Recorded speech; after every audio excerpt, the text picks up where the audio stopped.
तो सगळ्यांसोबत तिच्या माहेरी गेल्यामुळं इकडे वेदांतची सुनेत्रा वहिनी आपल्या सासू सासऱ्यांना व नवऱ्याला म्हणाली, बघितलं आपले भाऊजी किती बदलले, सासरच्या लोकांसोबत किती गोड बोलत होते आणि आपल्या गाडीतून बायकोसहित सगळ्यांना सासरी घेऊन गेले आणि स्वतःही गेले.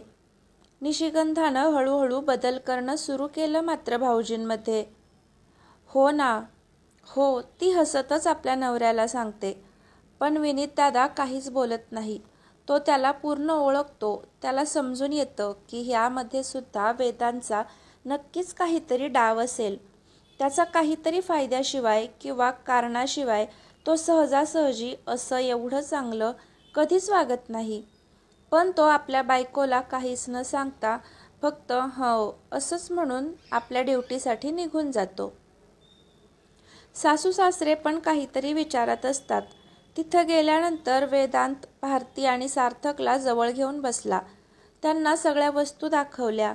दोघे मुले खूप खुश झाली आणि अगदी निरागस चेहरा करून त्याच्याशी खूप काही गोष्टी बोलत होते. पूनम वहिनी आणि नितीन दादा दोघांनाही खूप आनंद वाटत होता की खरंच किती चांगला जावई मिळाला. श्रीमंतीची त्याला बिलकुलही गर्व नाही.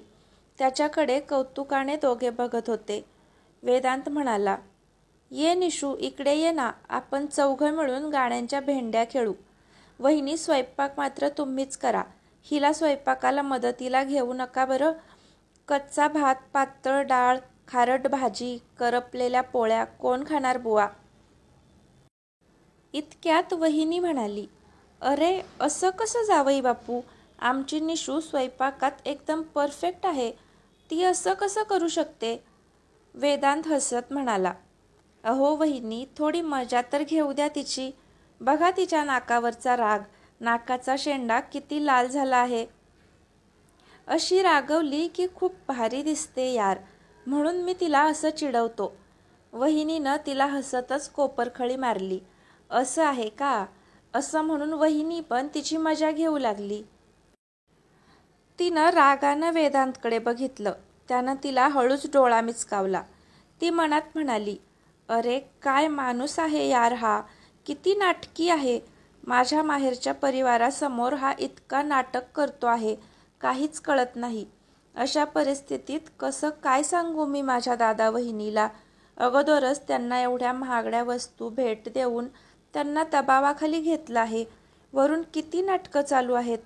अशा परिस्थितीत कोण विश्वास ठेवेल माझ्यावर? तिच्या भावानं नितीनने सांगितल्याप्रमाणे वहिनीनं चांगला स्वयंपाक बनवला. आपल्या मुलांना एवढ्या वस्तू मिळाल्या त्यांना खुश पाहून वहिनीसुद्धा खुश होती. वहिनी कामात असल्यामुळं आणि भाऊ आपल्या मुलांचं कौतुक करण्यात आणि आपल्या बहिणीचा नवरा एवढा श्रीमंत व्यक्ती आपल्या घरी आला त्यासाठी सगळी अरेंजमेंट करत होता. त्यानं नावं ठेवू नये किंवा काही अपूर्ण दिसू नये म्हणून प्रयत्न करत होता. वेदांत जवळच नितीनदादा बसला असल्यामुळं तिला कोणाला सांगावं कसं सांगावं काहीच कळत नव्हतं. तिनं खूप प्रयत्न केला पण नाहीच सांगता आलं. कारण वेदांतनं तिथं वातावरण असं खेळीमेळीचं बनवलं होतं की कितीही तिनं सांगितलं असतं तरी खोटं वाटलं असतं. जेवायला बसताना सुद्धा त्यानं वहिनीला, नितीनदादाला, दोन्ही मुलांना आणि स्वतः निशिगंधाजवळ असं गोल करून जेवायला बसले आणि खूप आनंदानं पदार्थांची तारीफ करत वहिनीच्या हातची चव किती अप्रतिम आहे अशा मिटक्या मारत वेदांत खात होता. आणि त्याचं ते नाटक फक्त निशिगंधालाच माहीत होतं. आणि एवढी श्रीमंत हस्ती आपल्या घरी किती आवडीनं जेवत आहे ह्या आनंदात ते दोघे होते, नितीनदादा आणि वहिनी. शेवटी संध्याकाळ झाली पण त्यानं निशिगंधाला एकटं सोडलं नाही आणि सगळ्यांची मनं जिंकून घेतली. त्यामुळं तिला काहीच सांगता आलं नाही. तो म्हणाला, चला दादा वहिनी, येतो आम्ही आता. भारती, सार्थक यांना पाठवा अजून आमच्या बंगल्यावर. खूप मजा येते त्यांच्यासोबत खेळायला. आणि तुमच्या आत्तूला पण शिकवून द्या तसं तुमच्यासारखं. बघा कशी गाल फुगवून बसते माझ्यावर, किती मनवावं लागतं. नितीनदादानं निशिगंधाला जवळ घेतलं. तिच्या डोक्यावरून मायेनं हात फिरवला. म्हणाला, सुखी रहा बेटा. संसारात एवढ्या तेवढ्या अडचणी येतातच, हँडल करायला शिक थोडं. मला माहीत आहे तुला माहेरी राहायला मिळालं नाही म्हणून तू रागवलीस जावई बापूंवर, पण बेटा ते किती चांगले आहेत. ते नाही दूर राहू शकत तुझ्याशिवाय आणि किती जीव लावतात ते तुला. तुला माहेर नाही कामात येणार, तेच कामात येणार आहेत. शेवटी न राहून निशिगंधाला रडू कोसळलं. भावानं तिला समजावलं. वेदांतला म्हणाला, अहो कधी कुठे गेली नाही ती. नवीन नवीन घर आहे तुमचं, नवीन सासर, सगळे लोक नवीन, म्हणून थोडं रडू येतं मुलीच्या जातीला. माहेरची आठवण येतेच कितीही केलं तरी. वेदांत म्हणाला, हो दादा मी समजू शकतो. मलाही बहीण आहे. तिला जर काही त्रास होत असेल किंवा माहेरची आठवण येत असेल तर तिनं मला सांगावं. हा गुलाम हजर आहे राणीच्या सेवेला.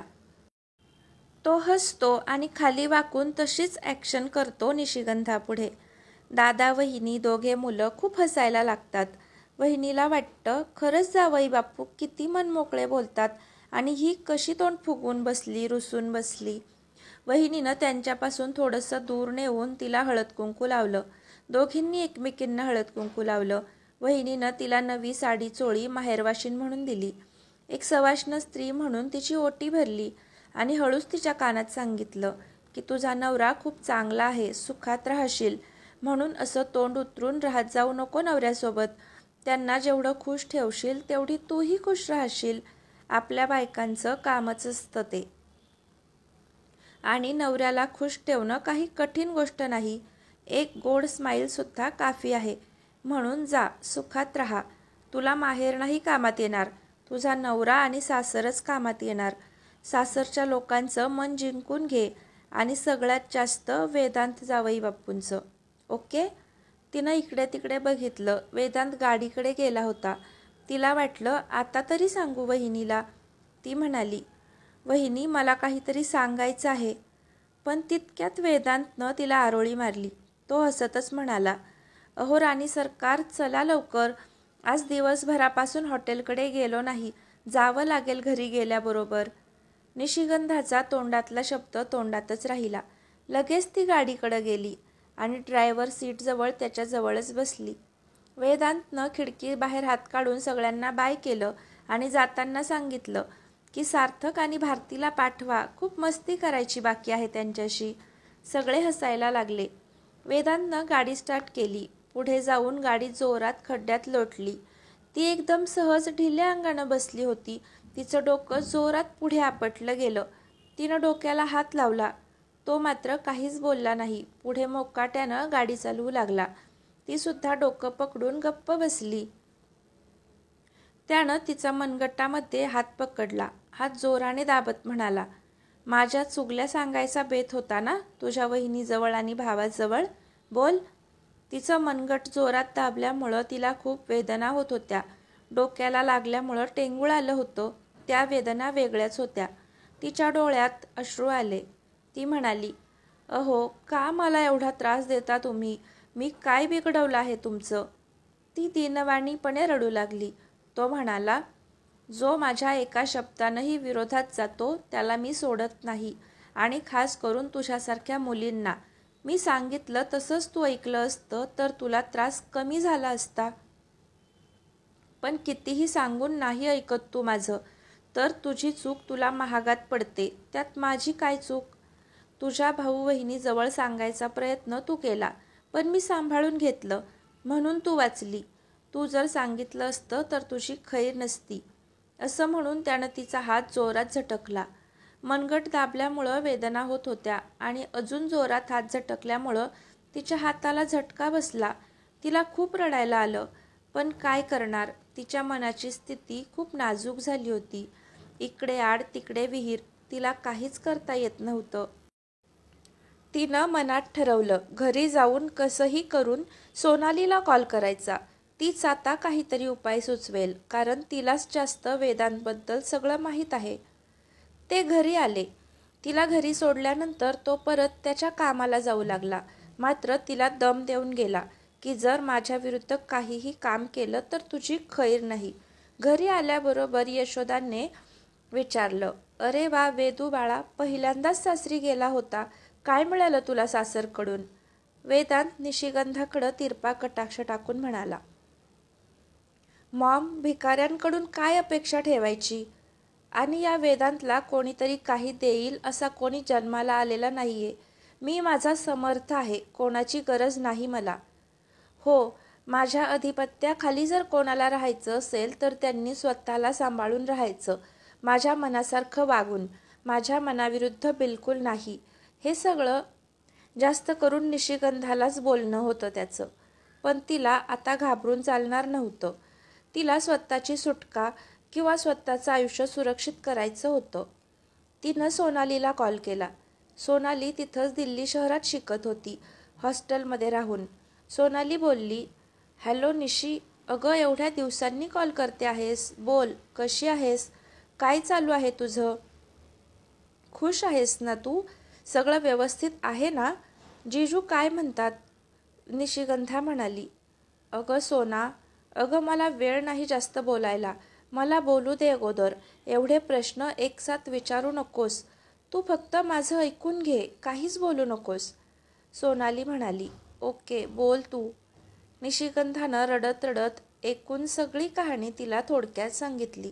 शेवटी ती म्हणाली, मी तुझं ऐकलं असतं तर किती छान झालं असतं, आज माझ्यावर ही वेळ आली नसती. अगं तो माणूस नॉर्मल नाहीये, मेंटल प्रॉब्लेम वाटतो मला त्याच्यात. अगं तो मला मारून टाकेल, मला खूप भीती वाटते आहे, मला वाचव यातून कसं तरी. मी माझ्या भाऊ बहिणीलाही सांगू शकत नाही, कारण त्यानं त्यांची मनंही जिंकली आहेत आणि ते कधीही माझ्यावर विश्वास ठेवणार नाहीत. सोनाली म्हणाली, ओके तू घाबरू नकोस, तू कसंही करून तिथून पळून ये. त्यानंतर तुझ्या भाऊ बहिणीला आपण दोघी मिळून व्यवस्थित समजावून सांगू. मी येईल तुझ्यासोबत तुझ्या घरी. बस त्यानंतर आपण रीतसर घटस्फोट घेऊ. तिचं बोलणं पूर्ण झालं. तिनं फोन कट केला आणि मागे वळून बघितलं तर मागे विनीत दादा आणि सुनेत्रा वहिनी उभे होते. ते सगळं ऐकत होते. कारण तिचा मोबाईल वेदांतनं घेतला होता, म्हणून तिनं सुनेत्राच्या मोबाईलवरून कॉल करण्याचं ठरवलं होतं. ती त्यांच्या रूममध्ये मोबाईल घेण्यास गेली तर सुनेत्रा वहिनीचा मोबाईल तिला सापडला नाही. म्हणून घाईत तिनं तिथं चार्जिंगला लावलेला विनीत दादांचा मोबाईल काढून घेतला होता. तिला वाटलं कॉल करून आपण परत चार्जिंगला लावून देऊ म्हणून. पण विनीत दादा तिथं मोबाईल घेण्यास आला तर त्याचा मोबाईल सापडलाच नाही. म्हणून सुनेत्राला त्यानं विचारलं आणि सुनेत्राला माहीत होतं की निशिगंधाजवळ मोबाईल नाही, तिनंच घेतला असेल. म्हणून ते दोघे शोधत त्यांच्या रूममध्ये आले. निशिगंधाने दार लावलेलंच नव्हतं आणि ती सोनालीशी बोलण्यात एकदम मग्न झाली होती. म्हणून हे तिच्या मागे उभे राहून सगळं ऐकत होते हे तिच्या लक्षात आलं नाही. ती त्यांच्याकडं घाबरलेल्या नजरेनं बघू लागली. तिला वाटलं हे वेदांचे भाऊ वहिनी आहेत, माझं काम सक्सेस होऊ देणार नाहीत, आता मी काय करू. तिची घबराट नजर बघून सुनेत्रानं तिच्या खांद्यावर हात ठेवून तिला धीर दिला. विनीत दादा म्हणाला, आम्हाला वाटलंच होतं की वेदांत एवढा एकदम सुधारला कसा काय, पण तो सुधारला नाही. त्यानं स्वतःच्या बायकोलाही तसंच वागवायला सुरुवात केली. निशिगंधा म्हणाली, म्हणजे वेदांत का वागतो दादा असं, खूप विचित्र सारखं. तिनं त्या दोघांना हनीमूनच्या ठिकाणी घडलेली घटनासुद्धा सांगितली. नितीन दादा म्हणाला, तू त्याची बायको आहेस म्हणून तुझ्यापासून काय लपवायचं. त्याच्या आयुष्यात एक घटना घडली आहे, तेव्हापासून तो तसा झाला आहे. निशिगंधाला ही अजून वेगळीच बातमी ऐकून जास्त धक्का बसला. ती म्हणाली, घटना, कसली घटना. विनीत, त्याचा प्रेमभंग झाला आहे, जवळजवळ 5-6 वर्ष झाली. निशिगंधा आश्चर्यानं त्यांच्याकडे बघू लागली. म्हणाली, प्रेम, वेदांत प्रेमही करत होता. विनीत, हो, अगदी कमी वयात, म्हणजे त्याच्या कॉलेजच्या आयुष्यात. फक्त जेमतेम त्याचं वय 22-23चं असेल. तेव्हा एका श्रीमंत घराण्यातल्या मुलीसोबत त्याचं लग्न झालं होतं. दिवसेंदिवस त्या दोघांचं प्रेम खूप वाढत गेलं. वेदांत तिच्यावर अगदी जीवापाड प्रेम करायचा, एवढं की तिच्याशिवाय त्याला दुसरं काहीच दिसायचं नाही, तिच्याशिवाय तो जगूच शकणार नाही असा प्रकार झाला होता. मात्र त्या मुलीनं फक्त ह्याचा वापर केला. त्याच्याकडून मोठमोठी गिफ्ट घ्यायची, त्याच्यासोबत वाटेल तिथे फिरायची. मजा केली तिनं ह्याच्यासोबत. मात्र ह्यानं तिच्याशी अगदी प्रामाणिक प्रेम केलं होतं. खूप जपायचा तो तिला. ती सांगेल बिलकुल तसंच वागायचा, तसंच करायचा. दोघे एकटे जरी असले तरी त्यानं तिच्या अंगाला हातसुद्धा लावला नव्हता तिच्या मनाविरुद्ध. पण एक दिवस तिनं त्याच्याशी खूप विश्वासघात केला. जवळजवळ ती त्याला 15 दिवसांपर्यंत भेटलीच नाही. तिचा फोन नंबर पण बदलला होता. मात्र हा तिच्यासाठी वेडा झाला होता. काहीच न खाता पिता स्वतःला त्यानं खूप त्रास दिला होता. वेड्यासारखा तिचा शोध घेत होता. शेवटी तिचा शोध लागला. पण त्याला माहीत झालं की तिचं लग्न झालं आणि तिच्या नवऱ्यासोबत ती सासरी गेली. कारण ती दुसऱ्या जातीची होती. तिच्या आईवडिलांनी त्याच्याशी लग्न करण्याची कधीच मंजुरी दिली नसती. म्हणूनच त्या मुलीनं आईवडिलांना काहीच न सांगता किंवा जास्त राडा न करता आईवडिलांच्या सांगण्याप्रमाणे केलं. कारण तिचं काही याच्यावर एवढं प्रेम वगैरे नव्हतं. फक्त याचा फायदा करून घेतला होता. बस तेव्हापासून ह्याचं पूर्ण डोकं फिरलं. पूर्ण जीव तोडून तिच्यावर प्रेम ह्यानं केलं होतं. म्हणून त्याची मानसिक स्थिती पूर्ण बिघडली. तो स्वतःशी म्हणू लागला होता की हिला मी अगदी फुलासारखं जपलं. हिचं नाजूक मन, शरीर स्वतःपेक्षा जास्त सांभाळलं. तरीही हिनं असं केलं. तेव्हापासून त्यानं पूर्ण मनाची समजूत करून घेतली की एकंदरीत सगळ्याच मुली अशाच असतात. मग त्यानं एक प्रकारे मनात चंग बांधला की मी माझ्या विश्वासघाताचा पूर्ण बदला घेईन. सगळ्या मुलींसोबतच मी असं वागेन. असा विचार करून तो आत्तापर्यंत जवळजवळ खूप साऱ्या मुलींना असा त्रास देतो. त्या मुलींच्या मनाविरुद्ध वागून तो त्यांना त्रास देतो. त्याचा त्याला एक प्रकारे आसुरी आनंद होतो. घरात तो आमचं कोणाचंच ऐकत नाही. त्याला जे वाटेल तेच तो करतो. एकंदरीत सगळ्या स्त्री जातीशी त्याला वैर आहे. काका काकूंना वाटलं की लग्न होऊन हा सुधारेल म्हणून तो कितीही बोलत असला तरी त्यांनी त्याला बळजबरी मागे किटकिट करून लग्न करायला भाग पाडलं. त्यानं सुद्धा बाहेरचे लोक विचारायचे लग्नासाठी, उगाच मागं लागायचे. म्हणून सगळ्यांचं तोंड बंद करण्यासाठी त्यानं तुझ्याशी लग्न केलं. पण अजूनही तो तसाच वागतो. त्याच्या देखण्या रूपावर मुली भाळतात आणि अशा मुलींना तो पूर्ण बर्बाद करून टाकतो. त्या मुलींचे अश्रू पाहून त्या हात जोडून त्याला जेव्हा विनवण्या करतात ते बघून त्याला एक प्रकारे आसुरी आनंद होतो. म्हणून आम्ही तुझ्या भल्यासाठी सांगतो की तू असं पळून वगैरे जाऊ नकोस. तो सांगतो त्याप्रमाणे त्याच्या मनासारखं वाग. कदाचित तुला कमी त्रास होईल. पण तू जर पळून गेली तर खूप त्रास देईल तो तुला.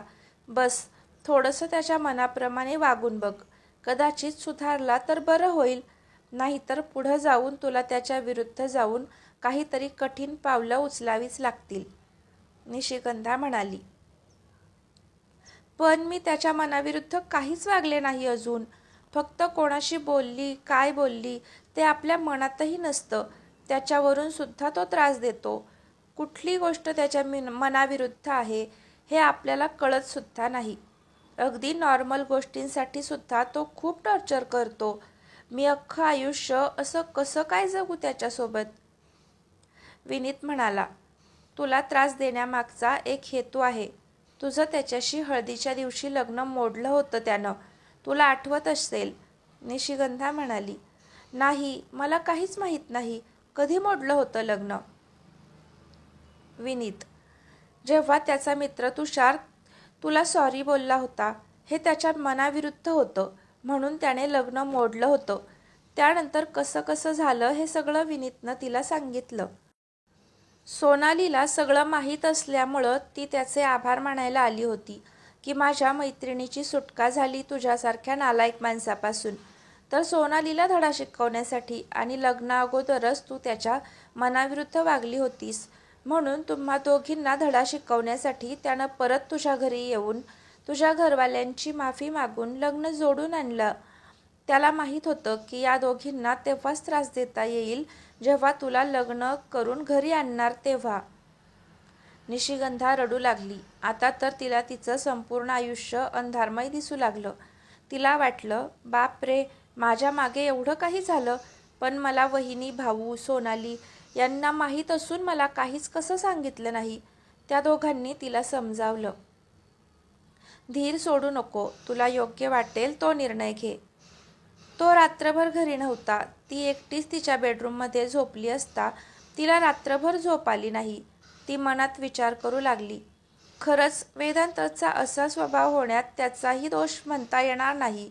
एखाद्यावर एवढं जीवापाड प्रेम करावं आणि त्यानं असा धोका द्यावा, खरंच मनाला लागण्यासारखी गोष्ट आहे.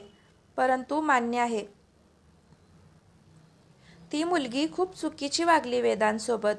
त्यामुळं सगळ्याच मुली तर सारख्या नसतात ना. एकाच मुलीचा बदला सगळ्यांशी का घ्यायचा, हे तर पूर्ण चुकीचं आहे वेदांचं.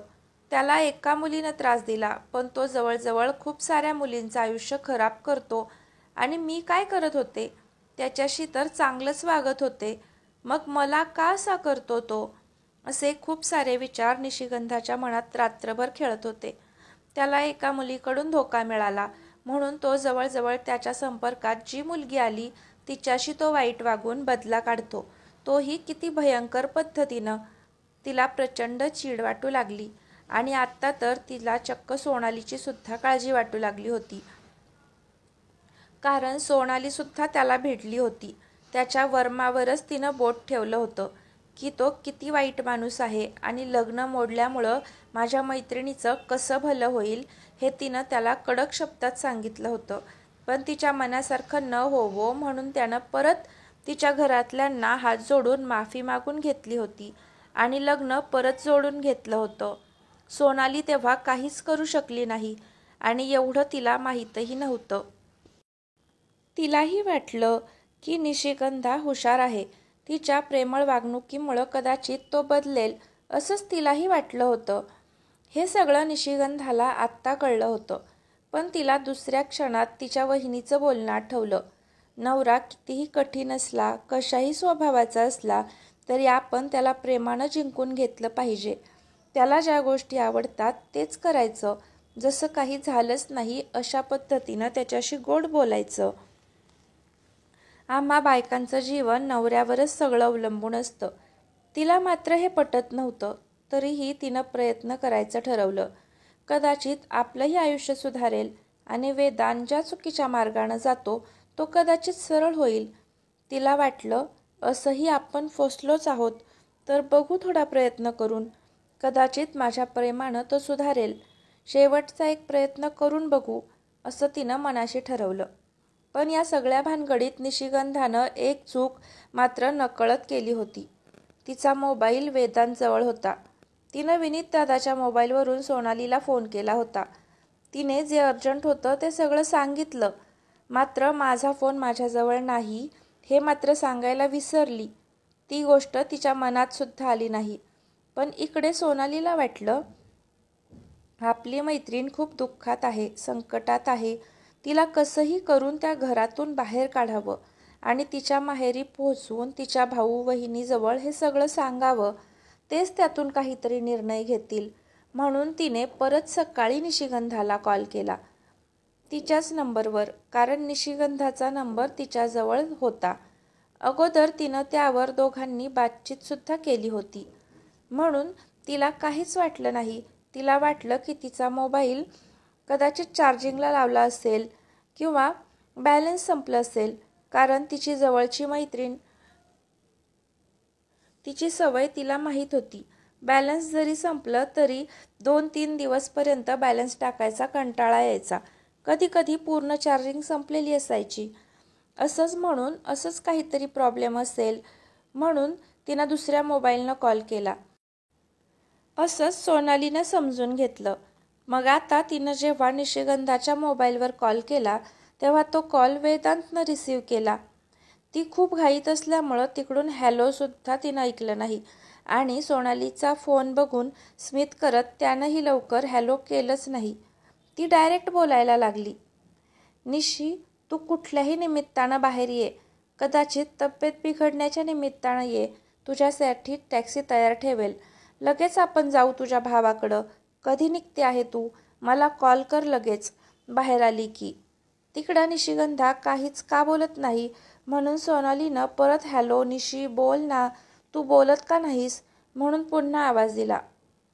शेवटी इकडून वेदांत हसला आणि म्हणाला, म्हणजे तुझ्यापर्यंत आली सुद्धा माझी गोष्ट? बरं झालं, पण हे लक्षात ठेव, माझा रस्ता अडवणारा सुखाने राहत नाही, लक्षात ठेव. त्याचा आवाज ऐकून सोनालीला कळलं की आता वेदांत परत काहीतरी चाल खेळणार. बिचाऱ्या निशीचं कसं होईल तिला चिंता वाटली.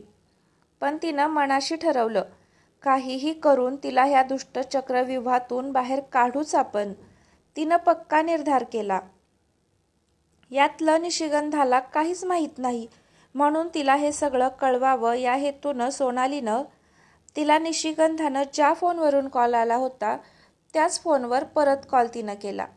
पण फोन विनीतदादाचा होता आणि विनीतदादा त्याच्या ड्युटीवर होता. कामात असल्यामुळं फोन उचलत नव्हता. सोनाली हतबल झाली. इकडं वेदांत सकाळी घरी आला. मात्र निशिगंधानं ठरवल्याप्रमाणे त्याच्याशी वागायला सुरुवात केली. तिला माहीत नव्हतं की सोनालीचा आणि त्याचा फोन कॉल झाला असं. तोही तिच्याशी चांगलं वागण्याचं नाटक करू लागला.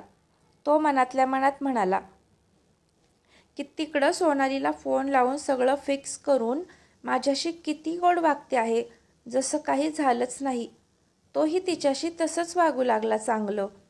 पण आता त्याच्या मनात जास्त वैर भरत होतं की सगळ्या मुली कशा सारख्याच असतात. तिकडं सोनालीसोबत माहेरी पळून जाण्याचा प्लॅन बनवला. मी किती वाईट आहे, कसा वागतो ते सगळं सोनालीजवळ सांगितलं आणि इथं कशी मस्त गोड गोड वागत आहे. खरंच या मुली खूप चॅप्टर असतात, पण मलाही तसाच धडा शिकवावा लागेल ह्यांना, असंच वेदांच्या मनात विचार घुमू लागले. तो आंघोळीसाठी त्यांच्या रूममध्ये गेला. त्याच्या मागोमाग तीही गेली, त्याला मदतीसाठी नेहमीप्रमाणे. रूममध्ये आल्याबरोबर तो तिला हसतच म्हणाला, सॉरी ग निशू, माझ्यानं असं का वागलं जातं तेच मला कळत नाही. असं म्हणत त्यानं एकदमच तिला आपल्या बाहुपाशात घेतलं. तिला थरथर व्हायला लागलं. तिला मनात भीती वाटायला लागली की याचं प्रेम खरंच आहे की नाटक करतोय, खरंच हा सॉरी बोलतोय का मनापासून. त्यानं तिला त्याच्या बाहुपाशात आवळून तिचे केस सावरू लागला. तिच्या नजरेत नजर गुंतवून बघू लागला. एकमेकांच्या नजरेत नजर गुंतली. त्याची नजर मात्र अगदी जादूसारखी होती. पटकन कोणालाही भूल पाडत असे. ती त्याच्या नजरेत हरवली आणि आपोआप म्हणाली, पाहता क्षणी तुला गडे स्वतःलाच मी हरवले. तुझी जादुई नजर अशी त्यात मी पूर्ण बुडाले. त्याच्या सागरासारख्या विशाल नजरेत ती स्वतःलाच शोधू लागली होती. त्याच्या डोळ्यात बघून ती स्वतःच्या अस्तित्वाचा शोध घेऊ लागली.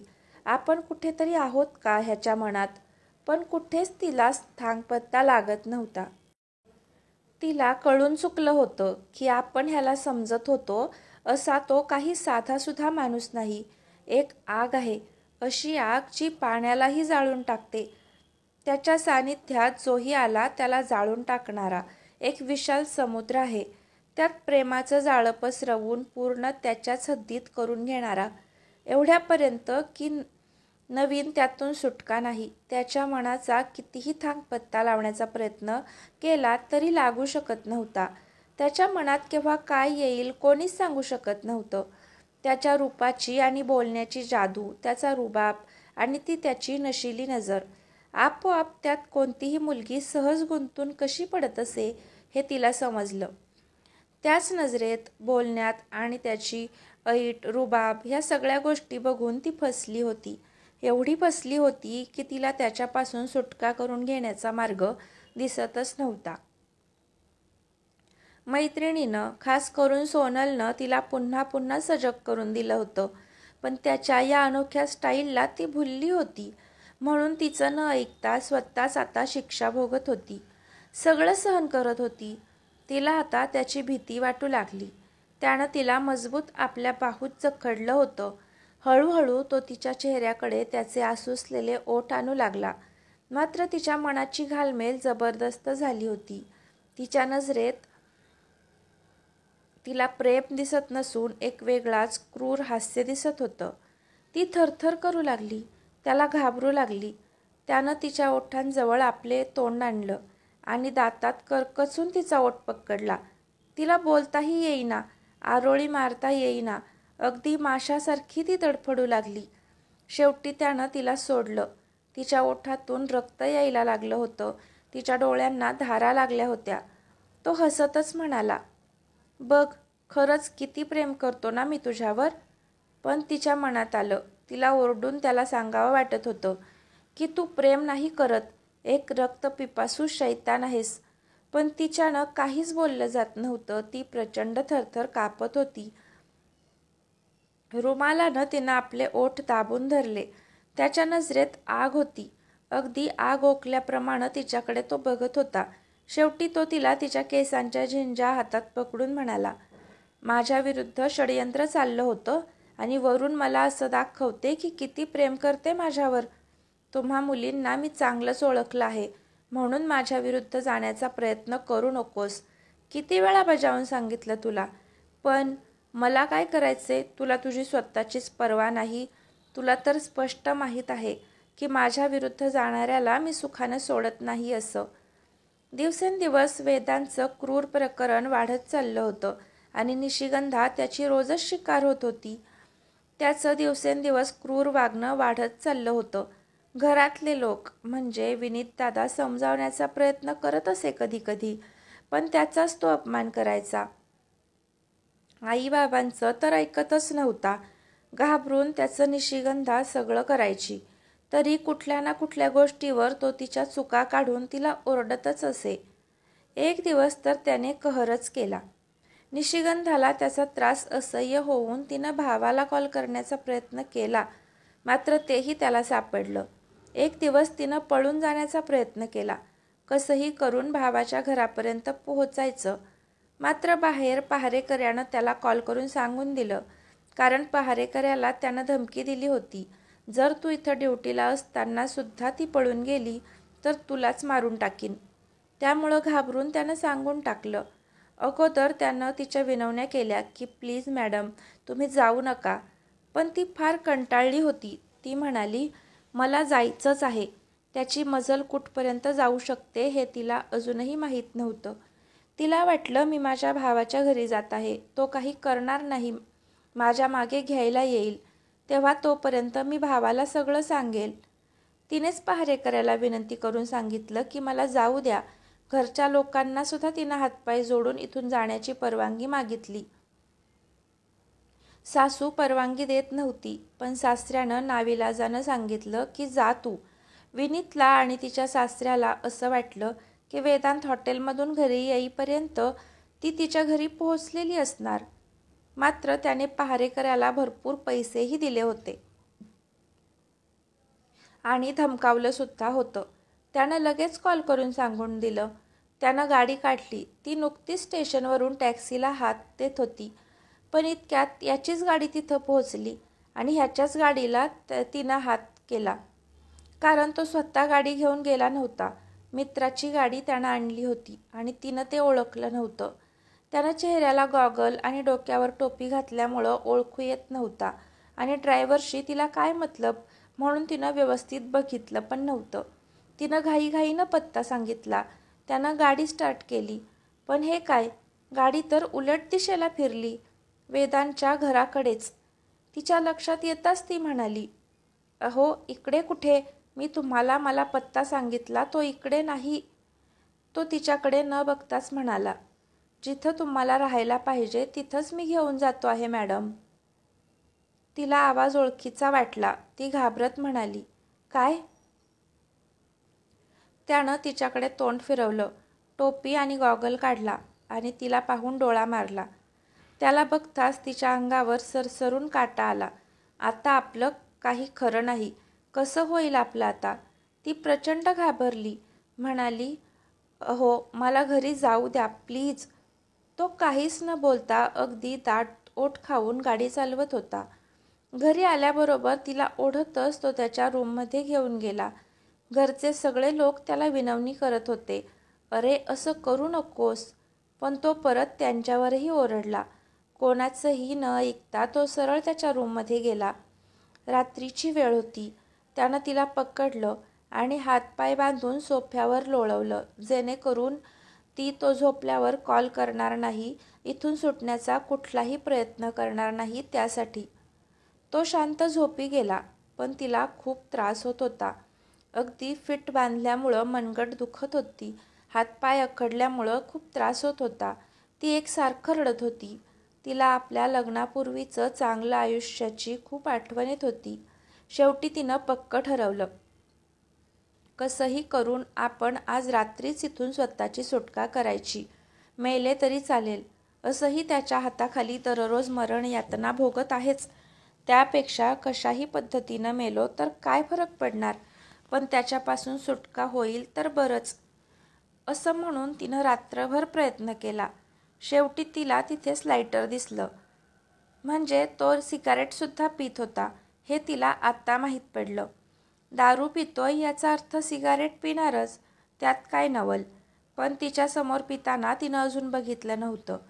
तिनं कसं तरी मोठ्या मुश्किलीनं थोड्याशाच अंतरावर असलेलं लायटर उचललं. लायटरनं दोरीला आग लावून अगोदर दोन्ही हात सोडले. त्यानंतर ती आग तिनं विझवली. पटापट ते दोरीनं बांधलेलं बंधन तिनं सोडलं. तो गाढ झोपला होता, त्याला ऐकू येणार नाही अशा स्थितीतच सगळं करावं लागणार होतं. तिचं बंधन सुटलं होतं. तिनं मनाशी पक्क ठरवलं की आजचा हा आपला शेवटचा दिवस राहील या घरातला. जिवंत राहू किंवा मरू, पण इथं येणार नाही. तिनं त्याच्याकडे एकदा पाहिलं. तो झोपला आहे ही खात्री करून तिनं हळूच खिडकी उघडली. तोच दोर तिनं खिडकीला बांधलेला होता आणि तिथून तिनं दोराला पकडून खाली उतरली. आता मात्र काहीही हो, तिनं मागे फिरून बघितलं नाही. सुसाट पळत सुटली. आत्ता सकाळचे 4 वाजले होते. येणाऱ्या टॅक्सीला तिनं हात दिला. टॅक्सी थांबली. टॅक्सीत 4 मुलं बसली होती. तिनं एकदा घाबरत घाबरत बघून खात्री करून घेतली की वेदांत तर नाही ना, कारण तिला एक वेळ तसाच प्रसंग घडला होता म्हणून. पण तिनं पाहिलं 4 मुलं आहेत आणि तेही एकदम सभ्य वाटत होते. तिला कसंही करून घरी पोहोचायचं होतं, म्हणून तिला वाटलं आपलं माहेर काही जास्त अंतरावर नाही, जाऊया. हे लोकही चांगलेच आहेत, बहुतेक प्रवासी असतील. असं म्हणून तिच्या मनात जास्त कुठलीही शंका आली नाही. ती टॅक्सीत बसल्यावर थोड्याच अंतरावर जाताच त्या मुलांनी आपले रंग दाखवायला सुरुवात केली. ती दिसायला अतिशय रूपवान होती. त्यांची नजरच फिरली. ते तिच्या सौंदर्याची तारीफ करू लागले, तिच्यावर घाणेरडे कमेंट करू लागले. ती आत्ता पूर्ण कावरी बावरी झाली होती. आगीतून निघून फुफाट्यात पडल्यासारखं तिला वाटत होतं. जिकडे तिकडे सगळीच दुनिया वाईट आहे असंच तिच्या मनाला वाटलं. तिला प्रचंड भीती वाटू लागली. काय करावं तिला कळत नव्हतं. ती त्यांच्या विनवण्या करू लागली. रडतच ती म्हणाली, प्लीज, मी अगोदरच खूप त्रासलेले आहे, तुम्ही त्रास देऊ नका भावांनो. ती मुलं खदाखदा हसू लागली. अरे कोण भाऊ तुझा इथं? ती मुलं एकमेकांना बोट करून म्हणाले. अरे तुला ती भाऊ बोलली. दुसरा म्हणाला, अरे मला नाही तुला बोलली. असं म्हणून ते तिची मजा घेऊ लागले. आणि ती घाबरली, आरोळ्या मारू लागली. मला वाचवा, कोणीतरी गाडी थांबवा. मात्र 1-2 आरोळी मारताच त्या मुलांनी एकानं तिचं तोंड दाबून धरलं. पण त्या आधीच त्या टॅक्सीच्या समोरच एक कार आडवी आली. त्यांनी टॅक्सी थांबवली. एक मुलगा म्हणाला, अरे कोण तू? मध्येच मारायला आला, निघ ना, जा आपल्या मार्गानं सरळ. मात्र निशिगंधानं बघितलं. ती कार दुसरी तिसरी कोणाची नसून वेदांतचीच होती. ती प्रचंड घाबरली. काय करावं तिला कळत नव्हतं. सगळीकडून तिला संकटं दिसू लागली. मुलांच्या ताब्यात राहिली. मुलांनी त्याला मारलं तर ही मुलं माझ्या इज्जतीचा पंचनामा करतील. मुलांपासून सुटका करून जर तो मला घरी घेऊन गेला तर माझी आता खैर नाही. नुसत्या कल्पनेनंच तिच्या अंगाला प्रचंड शहारा आला. कारमधून वेदांत बाहेर आला आणि त्या मुलांना म्हणाला, सोडा तिला, ती माझी बायको आहे. मुलं म्हणाली, ती तुझी बायको आहे आणि अशी एकटी कुठं फिरते आहे? चल निघ, काहीही खोटं बोलू नकोस. तुला पाहिजे तर आपण समेट घडून घेऊ. वाहत्या गंगेत तूही हात साफ करून घे आमच्यासोबत. तो शब्द ऐकून वेदांतला प्रचंड संताप चढला. त्याच्या डोळ्यात आग उतरली. त्यानं त्या मुलांना एक एक करून मारायला सुरुवात केली. मुलांनीही प्रतिकार करायचा प्रयत्न केला, मात्र तो कोणालाही बधत नव्हता. शेवटी मुलं घाबरून पळाली. मात्र या झटापटीत निशिगंधानं ठरवलं की यात कोणाच्याही हातात मी पडले तरी माझ्या आयुष्याचं वाटोळं तर होणारच नक्की. त्यापेक्षा जीव जाऊ दे अथवा राहू दे, पण वेदांत सहित या सगळ्याच दुष्ट लोकांशी आपली स्वतःची सुटका तर करावी. म्हणून ती बेफामपणे पळत सुटली. वेदांतनं बघितलं. त्यानं त्या मुलांना सोडलं आणि तिच्या मागे तोही पळू लागला. रहदारी सुरू होती. हायवे रोडवर इकडे तिकडे गाड्या भरपूर चालू होत्या आणि त्या रोडवरच निशिगंधा पळत होती. तिच्या मागून वेदांतही पळत होता. दोघेही एकमेकांमागून पळत होते. गाड्या तुफान वेगानं सुरू होत्या. मात्र निशिगंधाला कुठलीही पर्वा न करता वेदांतपासून सुटका करायची होती. म्हणून त्याच्यापेक्षा दुसरं कुठलंच संकट तिला मोठं वाटत नव्हतं. तसंच इकडे त्याच्या डोळ्यासमोर फक्त आणि फक्त निशिगंधा दिसत होती. तोही येणाऱ्या जाणाऱ्या गाड्यांची पर्वा न करता फक्त त्याची नजर तिलाच शोधत होती. त्याच्या डोळ्यात जबरदस्त क्रोधाची आग पेटली होती. अशा या भयान संकटात सापडलेली ती निशिगंधा, अतिशय सुंदर, नाजूक, आयुष्यात कधी एवढं दुःख न बघितलेली, आज चक्क संकटात नाही, मृत्यूच्या दाढेत सापडली होती. आणि एवढ्या रहदारीत वेदांतसुद्धा जीवाची पर्वा न करता पळत होता. तोही तर मृत्यूच्या दाढेतच सापडला होता. काहीच सांगता येत नव्हतं की केव्हा मृत्यू यांना एका घासात आवळेल. अगदी कुठल्याही क्षणी काहीही होऊ शकतं त्यांचं. पण त्यांच्या मनात फक्त एक, ज्याचं त्याचं लक्ष समोर होतं. दोघेही मृत्यूची पर्वा करत नव्हते. तर मित्रमैत्रिणींनो, या कथेचा उर्वरित भाग आपल्याला उद्या पाहायला मिळेल. तोपर्यंत चॅनलला सबस्क्राईब आणि व्हिडिओला लाईक करा. धन्यवाद.